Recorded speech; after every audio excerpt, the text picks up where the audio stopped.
So before we begin, let me just give you a little structure of what we are going to do.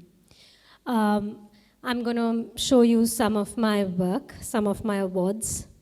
I'm going to take you over how I think, how I design, what goes behind it. And then we're going to go over 3 different collections. The 3 different collections are, so I've selected stuff which is fairly different, where the design process is different one from the other. So they're absolutely different in terms of look and feel and thinking pattern. So that will give you an idea of how you could approach various collections and look at them from different perspectives and thinking processes. The last is that I had designed a collection, not a collection, a piece of jewelry which had won me an International Design Award, which defined India, but I'd done it when I was 20 years old, possibly as old as you guys.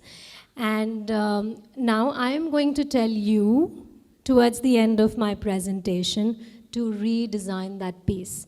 So just to get you guys, to start thinking, that piece was How Do You Define India, which had won me the design award. And I will show you how I had done it many years back. And now you guys are going to do it. So I was thinking that maybe we could divide you guys in groups. So your table, one part of the table, could become one group. Or do you think you guys want to do it individually? It'll be really hard for me to sort of, get the best 3 up here and to get your ideas and you to come here and speak about your idea and how you would define India today through a piece of jewelry. What do you guys say? How many for groups? How many for individual? Oh, a lot more for individual. Okay, individual. Let's do individual. We'll do a quick run through. So we need to keep 30 minutes out for that. And so I need a timer. I don't have a timer here on. Okay, great. So I give you a little background about myself. My name is Pallavi Foley. I design jewelry. I studied design at NIFT, Delhi, and then worked with, I did accessory design, and very soon while I was studying accessory design, I realized that I love jewelry. I had this crazy passion and I knew this was my calling in life. And right from there I did my graduation project for Tanishq. Even before I had graduated, they had hired me. And I worked with them for 10 years and worked at many levels, and then finally was heading their design studio for the international as well. But then while I was designing jewelry for them, I felt something was missing. And that was my passion to set up my own thing and to set up my own label and to be able to do really avant-garde, different pieces, conceptual pieces of jewelry.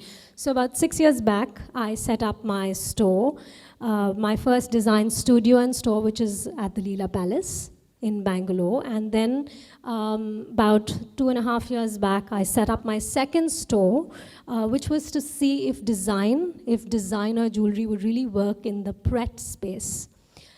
And it did. And we did extremely well, and we're doing very well at the second store, which is at VR, which is a very hip and trendy mall in Bangalore, has a lot of expats. And there I put forward my belief of democratizing design. So it shouldn't be for the few, it should be for everybody. So yes, I'm a design entrepreneur, that's my journey. I would have won over, 35, 40 design awards and mentions. And I keep participating in design awards in different events. And I'm going to take you through a few awards that I thought were very different, and I should definitely show you the pieces and why I thought they won. So a Pallavi Foley piece might sound like an oxymoron, but is luxurious and understated at the same time. And I keep breaking the boundaries of convention and about how wearability. So even the piece that I'm wearing right now is wearable in 8 different ways. Well, you guys can, I'll give it to you if you can figure out another way of wearing it. Fantastic. So most of my jewelry pieces are like mini sculptures. That is how I'd want them to be, that even when you keep the piece aside, it makes a difference. And I am here today to tell you that you're very important to the society and very important to the world. And you've got to understand that. As designers, you're really needed, and you are going to make a huge difference to the world through what you do. You're going to change the way jewelry was perceived in the past and bring it to the present. It isn't sufficient to design a piece of jewelry which is just aesthetically beautiful.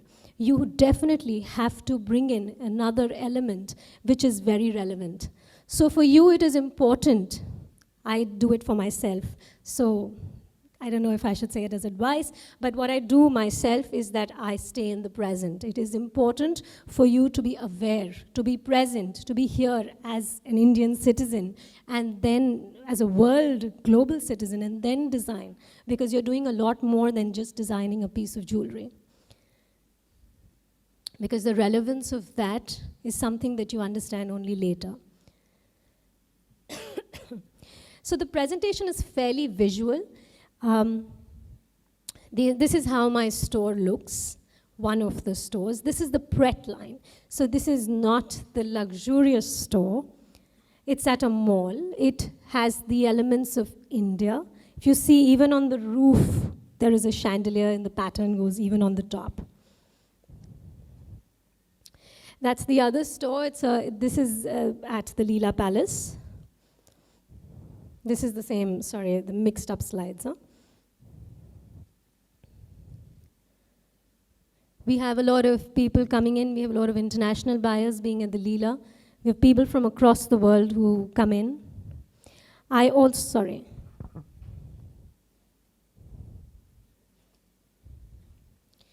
participate in the Lakme Fashion Week, the India International Jewelry Week. We've got a lot of celebrities wearing our stuff. This is, in fact, the most recent, where we had Yami Gautam as the showstopper for one of the collections that I designed in association with Bluestone. That's Isha Sherwani at the Lakme Fashion Week for a collection that I'd done, Perizad Zorabian. This is one of the earliest collections. Those are the Miss India crowns. I'm going to go into some stuff in detail. But most of my designs, you know, there are three things that I definitely want in them. I want them to be enriching, enchanting, and rejuvenating. I'm often asked this question, how do I design? Very often, you know, how do you design? How do you design? You know? So I thought, let me just answer this for you. So how anybody would design would pretty much be about who they really are. So there are certain philosophies that define me as a person and what I've come to understand, and I use this very often in my design work. Heraclitus is a Greek philosopher, and what he said was, into the same river you cannot enter twice, meaning that things are changing, everything is in a flux. So you've got to be ready for that change, you've got to be ready to move forward. So, you know, if I can design a jewelry piece, which is a wedding piece for a Punjabi wedding, I can also very easily design a piece for an office-going woman. So, and also the change is really important. In fact, if you say that, okay, this is my style, I have evolved and I've come to that style, I think it'd be very boring. I would be bored to death. I mean, the whole idea is that, you know, it would be like putting the cart before the horse, which is, I think, a very stupid thing, because you've already decided what you want to do. How are you going to experiment? The other thing that this is coming to an organization, and when you all, you know, get on to starting your own things and have a large organization or a small organization, or you're working in an organization, you will realize that you've got to, you know, kill that line in the middle of saying creative people and non-creative people.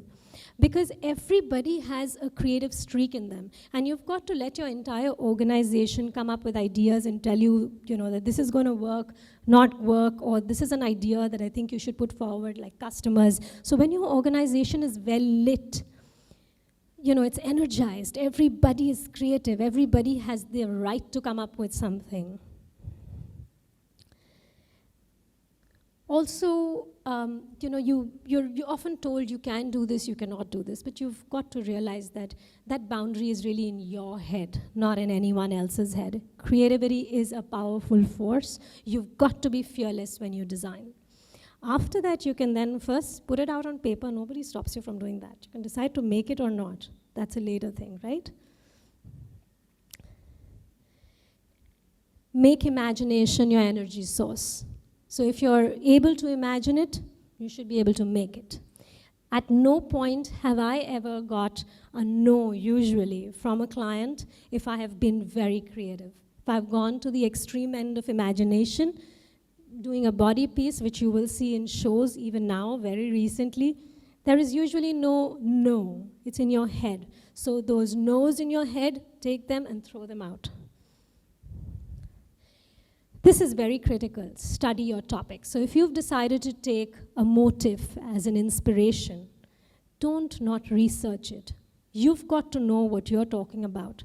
And everything else is great, but you've got to know your subject. How can you pick up a motif, a flower, without studying it and then just start to sketch it and say you've designed something? You've got to have an understanding of what it means in the global context, in your own country, in your own city, in the village. What are the various stories that were around it? What is the historical connect of that motif? What is the symmetry, geometry, everything of that motif? And then you start to design it. You've got to understand your theme very well. This is, any guesses? I'm sorry, this is not very clear, but any guesses as to what craft this is? So that's a piece of jewelry with bidri. Those black pieces in the middle are made at Bidar. And this is a combination of white gold, bidri, baroque pearls.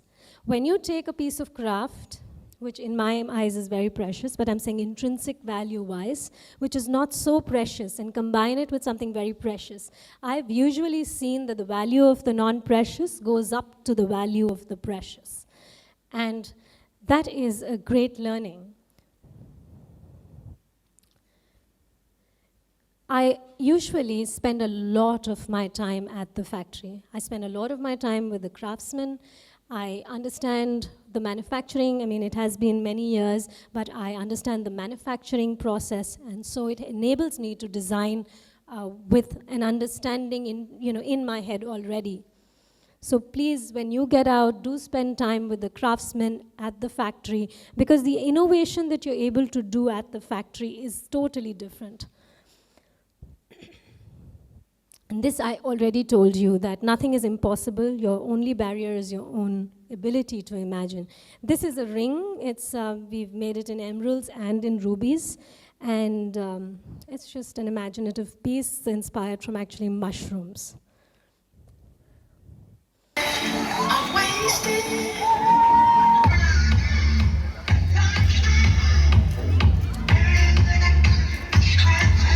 The reason I was showing you that is you guys can be happy, move a little bit. Everybody's so serious. Design collaborations are a great thing. That was Vito, one of the Italian designers and a very well-known designer. And I'd done a design collaboration with him with his outfits and my jewelry, and we worked. So design collaborations are lovely because there's a lot of creativity, that sort of, things that you exchange and ideas that you exchange. Travel is a huge source of inspiration for me. So I travel. Even when I'm coming here tomorrow, I'm going to the Lock and Key Museum. And I love to travel. Whenever I go there, I feel rejuvenated to any new country, city. Like here, the extreme, right? That picture there is actually a cover on a temple in Kathmandu. And what a beautiful link that makes. So you learn about small details if you let yourself open to ideas and sensitive to things around you. The inspirations are plenty. So my brand, so those were basically my philosophies. So those are things that I do take into consideration when I design, naturally. My brand stands for democratizing good design. Like I said, I opened a Pret label, and I wanted to take good design to everybody, and it works really well.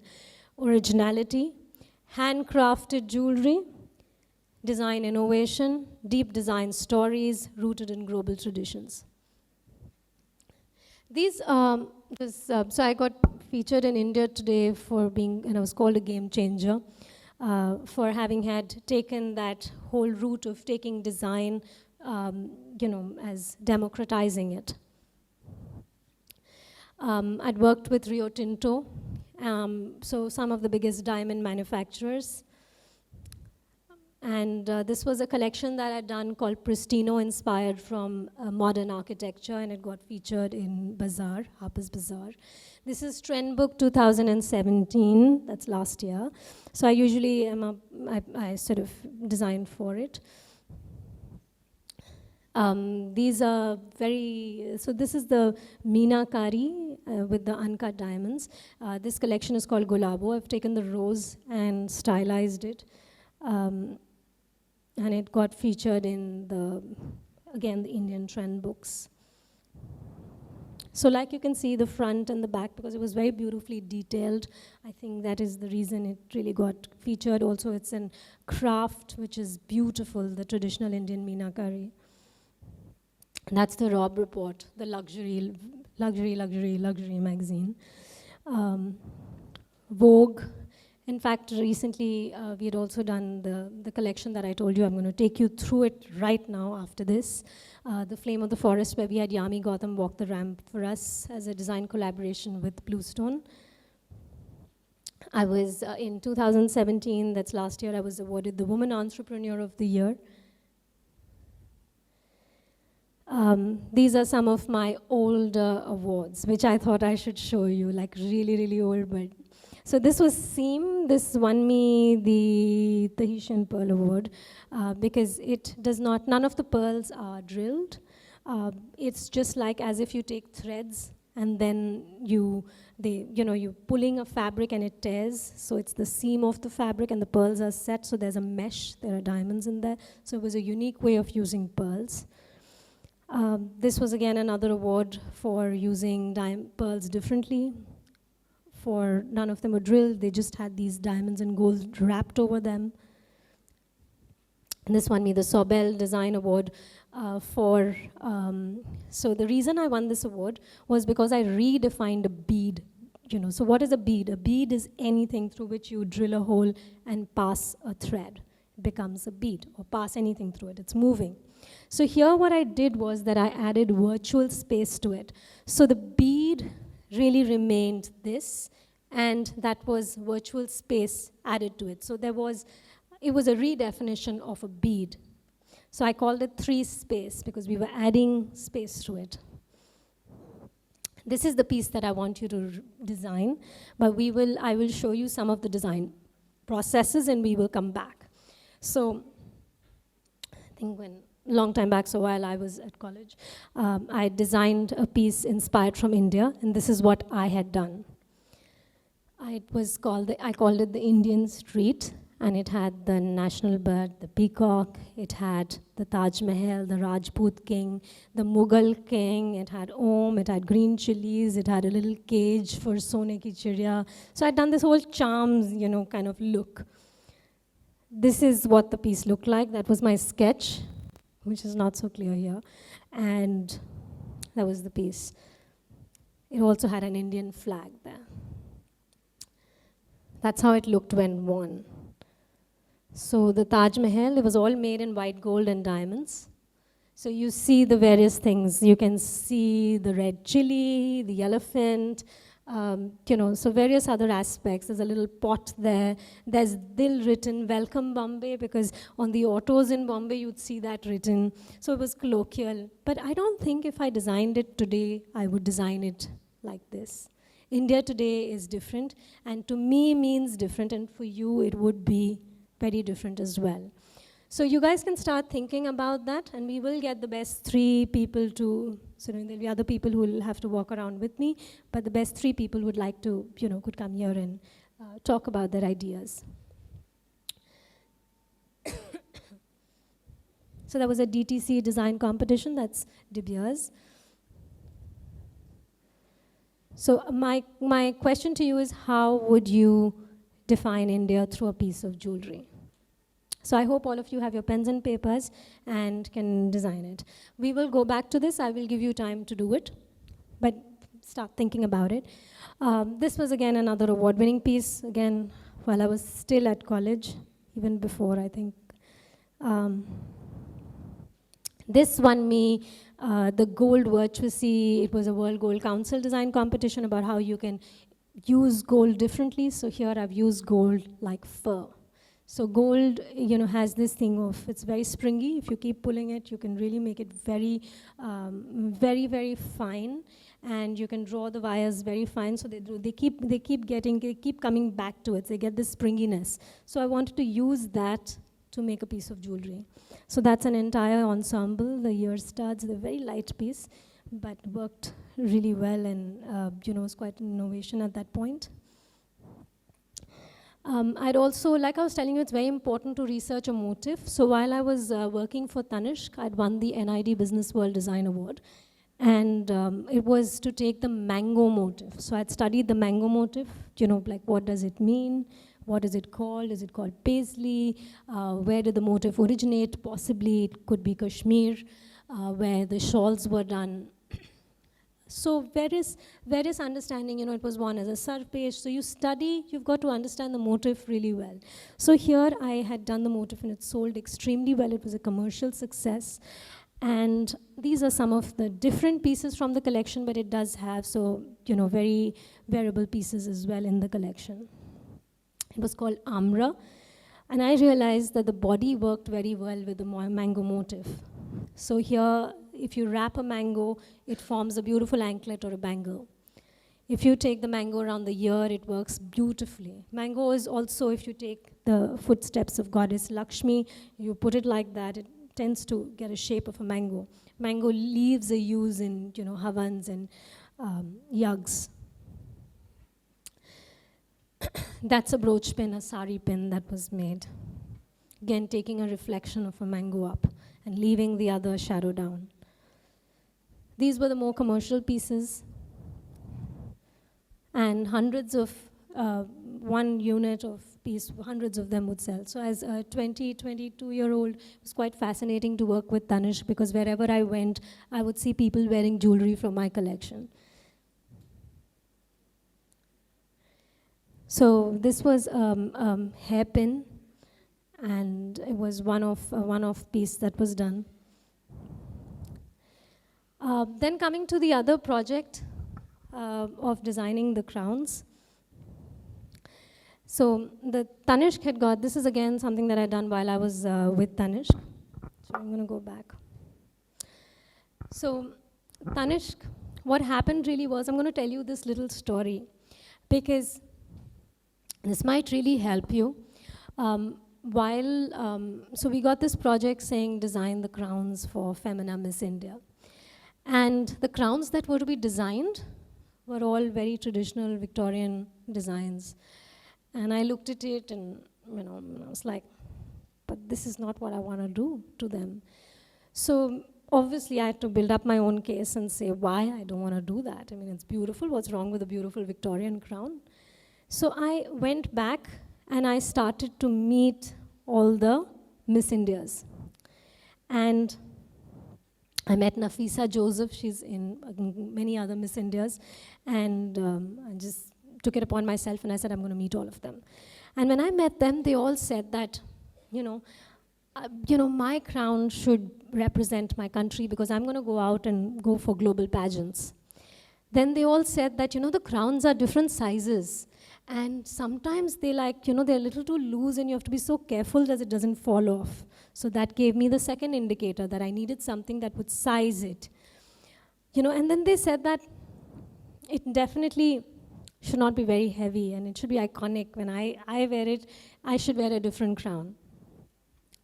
So I went back with that and I said, I'm going to present this whole collection of doing different crowns. So there were Miss India Universe, the first, Miss India Earth, and Miss India World.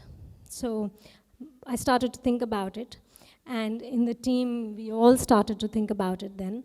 And I said, okay, if I'm thinking about the universe, then I would like the cosmos to be a part of it. But I wanted something very Indian in it.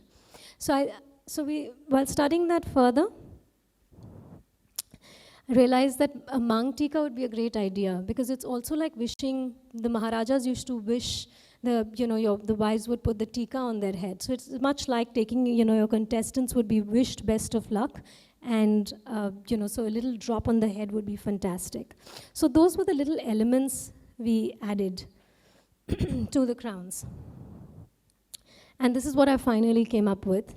The Miss India Universe, which looked like it had the orbits and the red color of the cosmos, and it also fell on the forehead a little bit here. So when it fell on the forehead, it was like wishing the contestants best of luck. That's Tanushri Datta wearing the crown.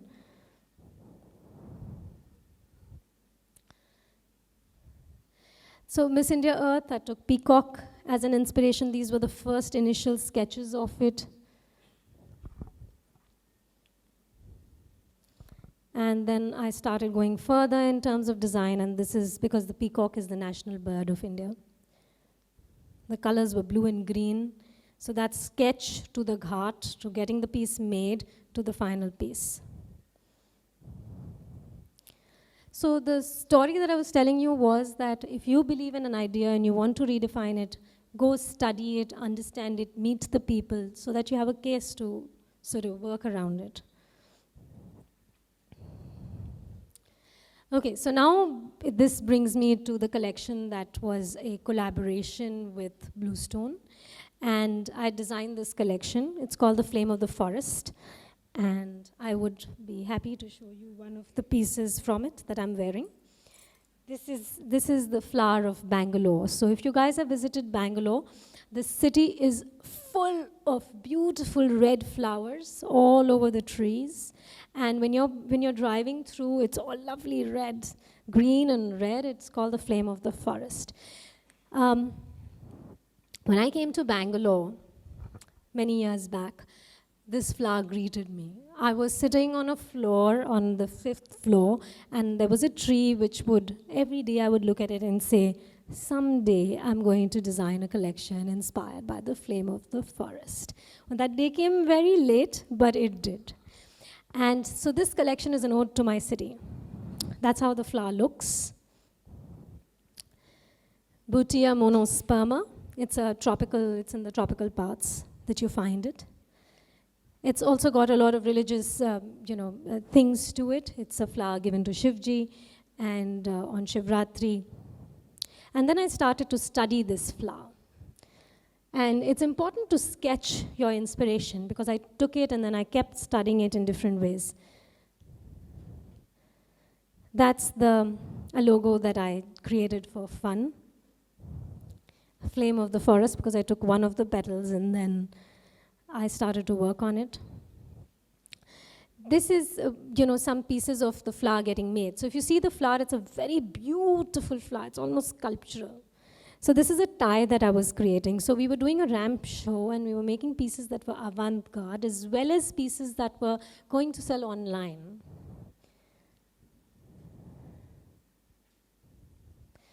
And like I was telling you, I spent a lot of time at the factory myself, being able to make those pieces. And at that point, see, like the flower is really being sculpted. You can really see the form of the flower. Can you put the lights down?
This is a bustier, a part of the collection. So this was a very avant-garde, fashion-forward collection.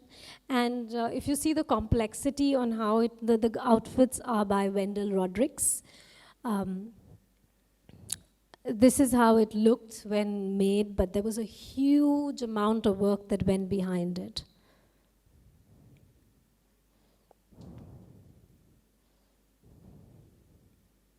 I'm sorry, I'm not able to get that link of the...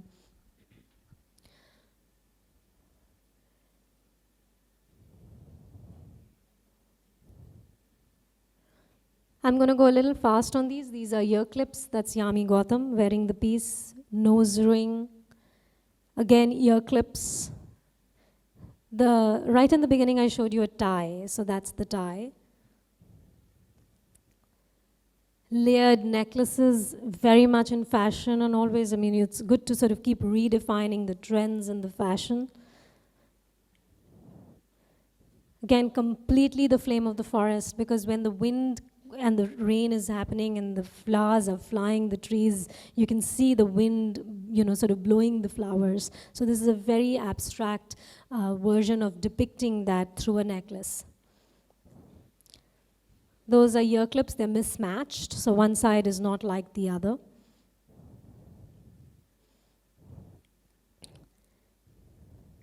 That is Yami Gautam, that's me, and that's Gaurav Kushwaha, the owner of Bluestone. Those are just some images of the...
That's behind the scene.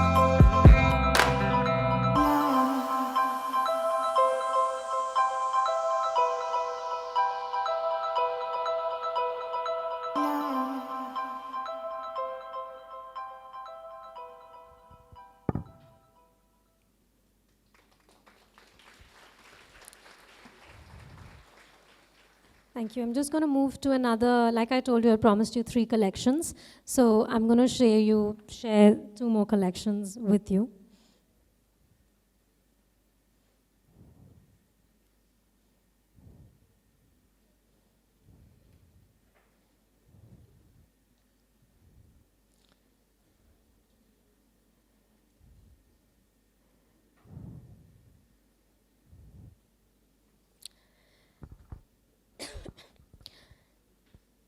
So many years back, while I was studying design at NIF Delhi, my maternal grandfather used to come in Delhi, he used to come every weekend and take me for a walk to Lodi Garden. And there he would tell me stories about the partition, about what happened, how he saved people's lives, and he was a doctor. He is no more, he was a doctor. And in the middle of it all, he would start to sing the Gayatri mantra. And it was quite fascinating because my father did not believe in spirituality in this context. For him, it was all research and meditation and all of that. But, you know, my maternal grandfather thought it was his duty to teach me about all the, you know, all the mantras and all the things that, you know, I should go to the temple and all of that. So, well, this is how this process started. I designed very recently, not very recently, about 5 years back, I designed a collection called Wear Your Prayer. And I designed, it's a collection of 15 little prayer eggs. Very tiny, 15 prayer eggs. You all know, design students, you know what scale and sizes. And we've got the entire prayer written on it in jali work. And so 15 different prayers, all of them look the same, exactly the same. So it's got the Muslim dua, it's got, the Gayatri mantra, the Mool mantra for the Sikhs, they all look the same. So here it was hard. I thought I would teach you a design process because it's hard to trace the origin of an idea. This design process was fairly organic. It started while I was in design school. And this is what I was telling you. My grandfather would come to NIFT, take me to Lodi Garden. That's how it looked. And I remember those very long walks with him. And then that's it. That got over. I moved to Bangalore and I had forgotten all about it. Till one day, about 5 years back, I had a friend who came to me and she said she was going through a terrible time in life. She was depressed and she was sad and she said, you know, I'm really, really depressed. And I wanted to get something for her. So I designed this little egg for her. And I said, okay, why an egg? Because for me, life comes from it. There's so much potential when you take the form of an egg. So that is how I started to sketch around it, and I put the entire Gayatri mantra around it. And that was the first prayer that I did. And then, there were many prayers. There were world prayers. There was the Ashem Bahu, which is the Parsi prayer. Nam Myoho Renge Kyo, which was the Japanese prayer. Om Mane Padme Hum, the Hanuman prayer, the Ganesh. So it just was an organic design process. I made one, somebody else got to know about it, and said, can you make my prayer for me? And then soon we realized we had sold thousands of these through 2 stores. It was insane. And, it was a good thing. I wanted to do something good for a friend, and I got a lot of good back. And, there could be many ways in which I could have done it. I could have done it in many forms, but the egg, for some reason, had struck, and chord with me. And also, when you put all these prayers together, it was pretty much like Nehru's idea of India, unity in diversity. All of them look the same. You come close, India is a complex country. Everybody has their own belief systems. You come, only when you come close, very, very close, you see minor differences, but it's all the same. And I was glad to have done this piece.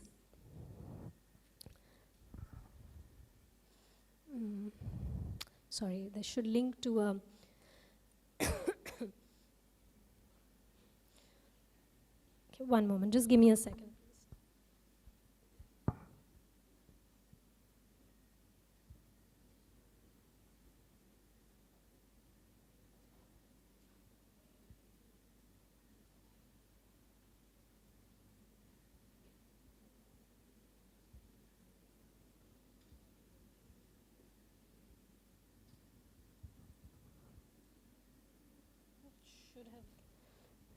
Should have linked to a video.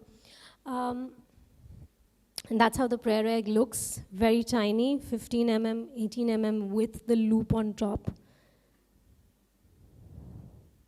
So just wanted to show you an organic process which started very simple. I'm not going to get into many details. This is the Mahamrityunjay.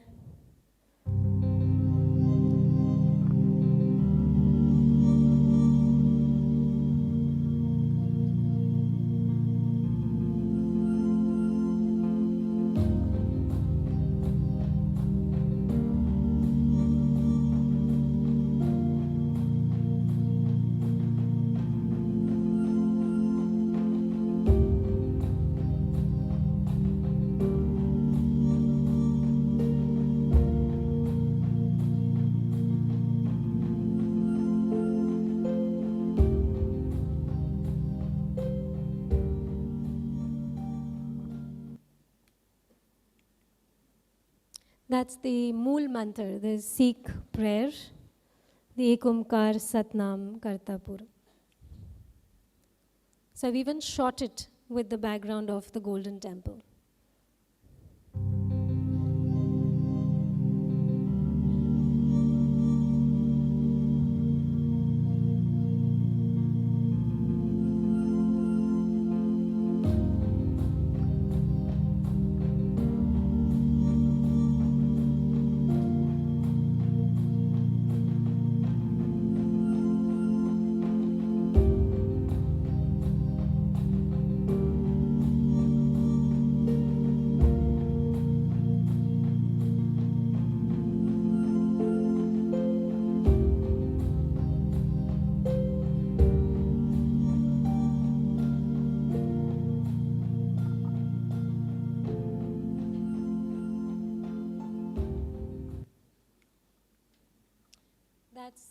This one is the, not the Surah Al-Ikhlas, what's written here. This is the Ayatul Kursi.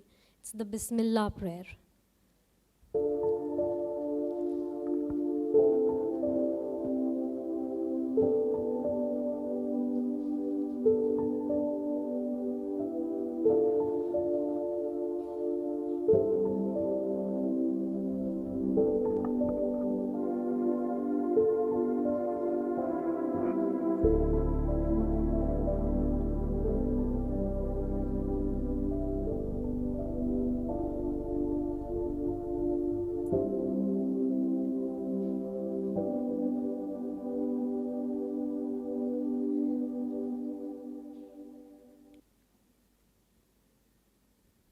That's the Our Father, the Christian prayer.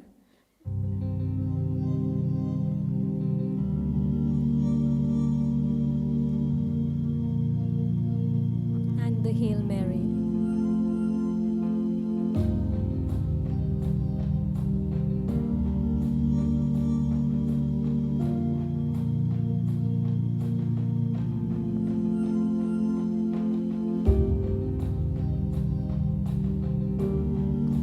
Very close, you'll see every detail on the product. There is also a point where it starts, and you're able to sort of touch the little pointer. It's like Braille, and you know exactly from where you need to start reading the prayer.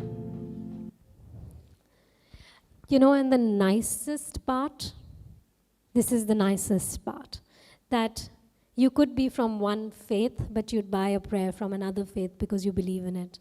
And we had people buying, you know, a Hindu buying a Muslim prayer, a Muslim buying a Hindu prayer, or a Christian coming and buying the Gayatri mantra.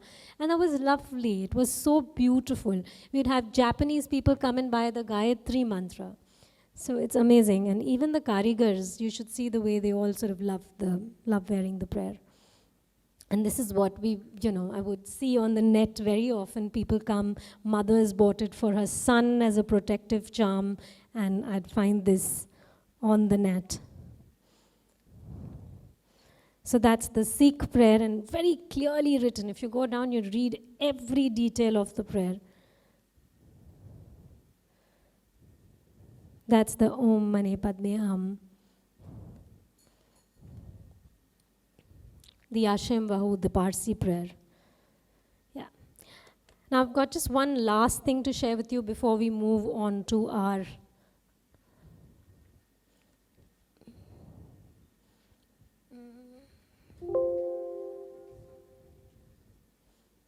okay, I'm not going to touch this because there were some changes made.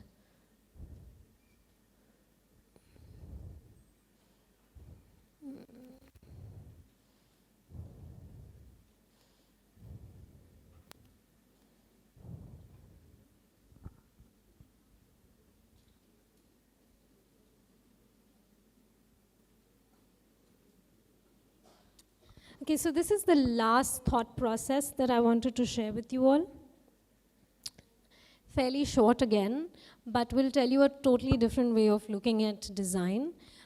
This was done in collaboration with the design team of Bluestone, again, one of the collaborations.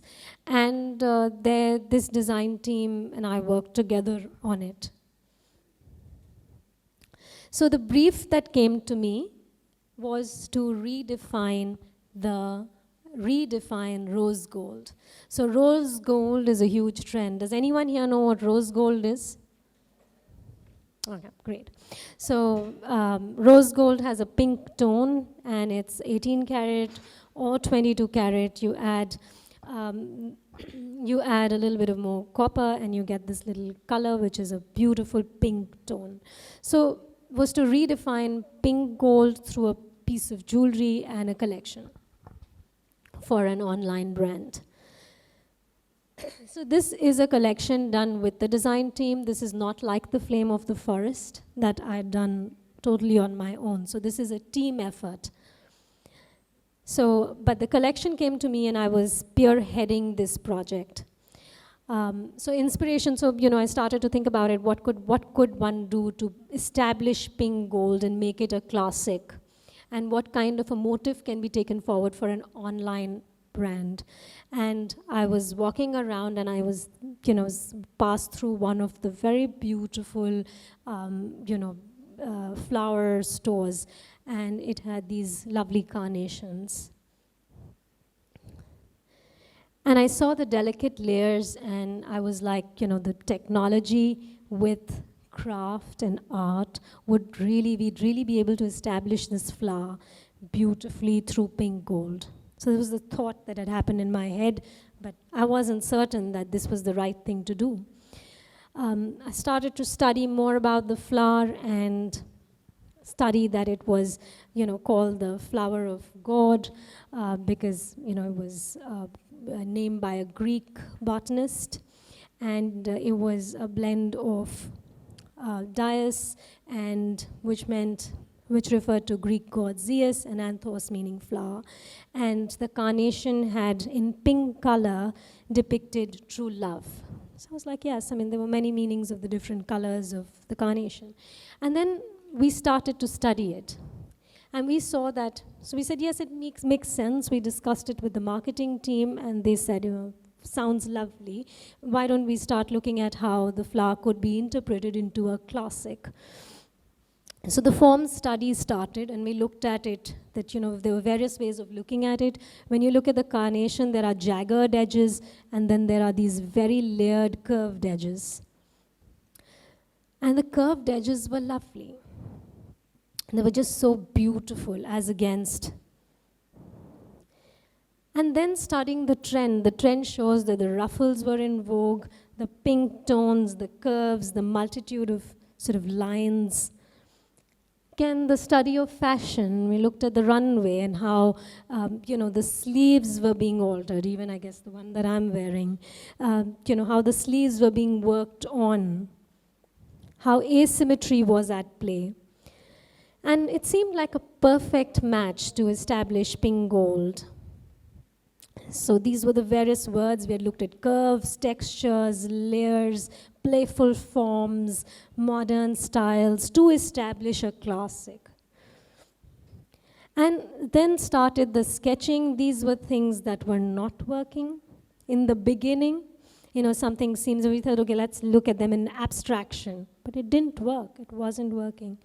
And then we started to re-sketch it with the layers that we believed in. We didn't want to go the minimal route. We said, okay, let's look at it in terms of layers.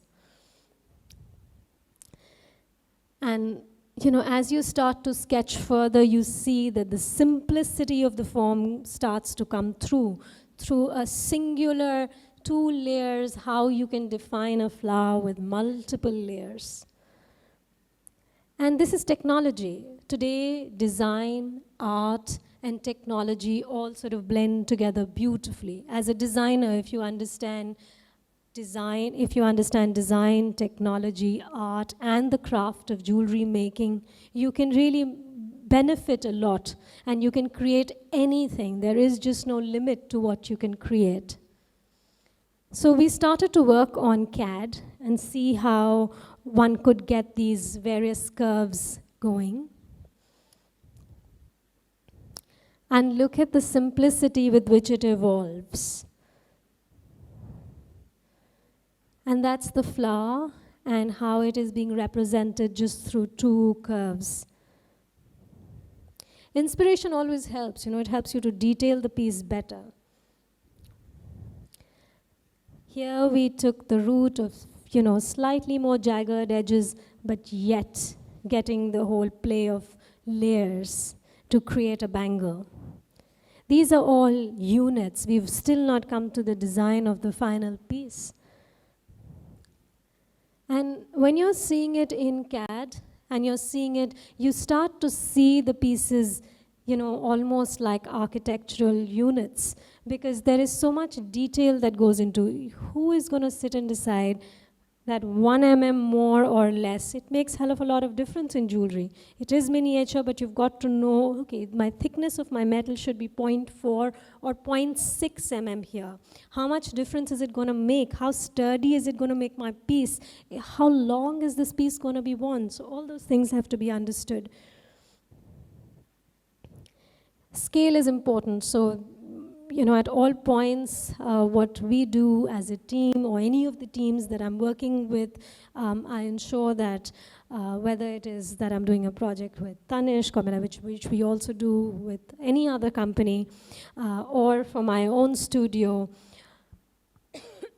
sorry, we always work on scale, and an understanding of scale and how the piece is going to be worn is critical. As a design head, it becomes really hard to decide whether both the pieces which look similar should be selected or not.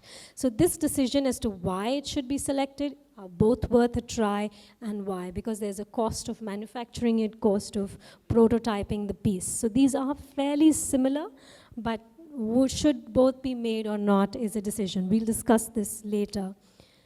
Again, I wanted to show you the form generation and how CAD helps you in creating the visions that you have. This is an absolutely abstract version of that same piece. How the earring lends itself to the same pattern, the motif. Understanding proportions or sketching on body types is very important, seeing how it works well. Again, various form generations. On this one page, you'd see every sketch, like the entire thing, and you just got to keep sketching and getting all the ideas out. Some might work, not work, but that really doesn't matter when you're doing form generation and creating ideas. Like the piece on the right on the left here for you, might not work at all, might not have worked at all, but it was important to do it because what's in your head, you've got to sort of get out. And then we went back to the sketches that didn't work and blended them with the sketches that did work, and see the creation of that piece on the side. So in the beginning, we thought the lines weren't working, and then we blended them with lines that were working, the curves, the layers, and it created a phenomenal piece. Look at it. This is online. So I actually picked it out from the net to show how technology helps you sort of place it right there. You could design a piece, take it on CAD, again bring it by hand. It's made and manufactured by hand, again goes back. Technology helps us to get it to people. Again, various proliferations are important because the same piece, you'll see that further in the presentation, that the same piece, rendered in a different way looks very different and is for a totally different customer. Here it is, I put this piece for you to understand that we usually put together how this piece is going to be worn. An understanding of what you wear is important, or your customer wears is very important. Side view, height, seeing them as, as how it needs to be engineered is critical.